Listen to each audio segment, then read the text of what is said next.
Ici, on est sur l'exploitation expérimentale de la Bousule, donc à une vingtaine de kilomètres de Nancy. C'est une exploitation, on va dire, classique de type polyculture élevage, sur laquelle on va avoir donc une production animale et une production végétale.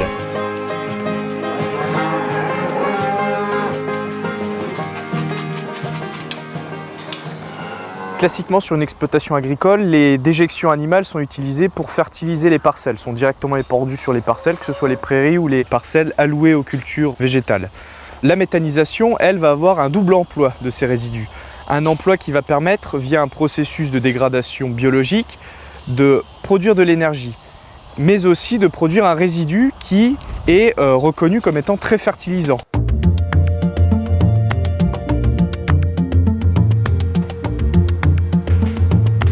Donc une ferme produit beaucoup d'énergie et dans cette énergie notamment il y a de l'eau chaude et l'eau chaude c'est très utile pour chauffer des bâtiments, chauffer des piscines, chauffer des lycées. Donc il y a un lien direct entre une unité de méthanisation et les besoins d'une commune. Sachant qu'avec la méthanisation on peut faire du chaud, on peut faire du froid, on peut faire de l'électricité, on peut faire du biométhane pour nos véhicules. Par contre, les agriculteurs qui vont se lancer dans la méthanisation vont se poser un certain nombre de questions.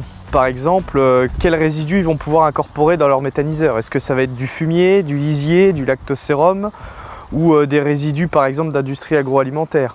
Et aussi dans quelle proportion? L'objectif, c'est de pouvoir constituer une recette suffisamment intéressante pour pouvoir produire un maximum d'énergie et aussi un engrais derrière qui sera le plus fertile possible. Alors ce qu'on fait donc pour apporter un certain nombre d'éléments de réponse aux agriculteurs, on fait différents tests à différentes échelles. À l'échelle du litre ici au laboratoire, à l'échelle du mètre cube sur un pilote là-bas et ensuite à l'échelle réelle sur l'unité de méthanisation.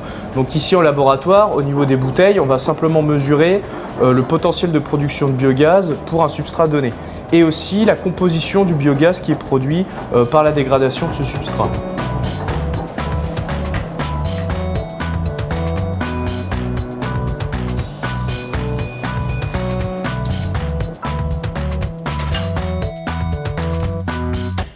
Ici, on est à l'échelle du mètre cube, l'avantage par rapport au test en bouteille, c'est qu'on peut incorporer différents produits. En bouteille, on peut incorporer qu'un seul produit à la fois.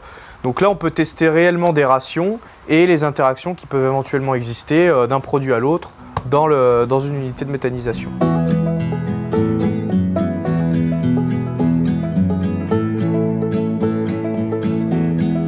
Jusqu'à arriver donc à l'unité de méthanisation qui est dimensionnée à la taille de l'exploitation, qu'on puisse utiliser la majorité de ces effluents dans l'unité de méthanisation et ensuite aussi utiliser l'engrais pour fertiliser une partie des parcelles de l'exploitation agricole.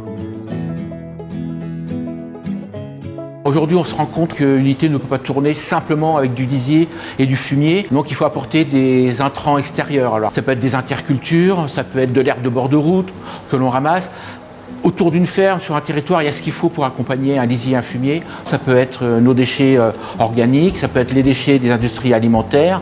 Dans nos assiettes, nous avons des aliments qui sont issus des fermes, donc des aliments qui contiennent du carbone et de l'azote. Et à travers la méthanisation, on se rend compte que cet azote, au lieu de le jeter, c'est peut-être le faire venir dans les méthaniseurs afin de faire revenir dans nos champs cet azote qui aujourd'hui est perdu.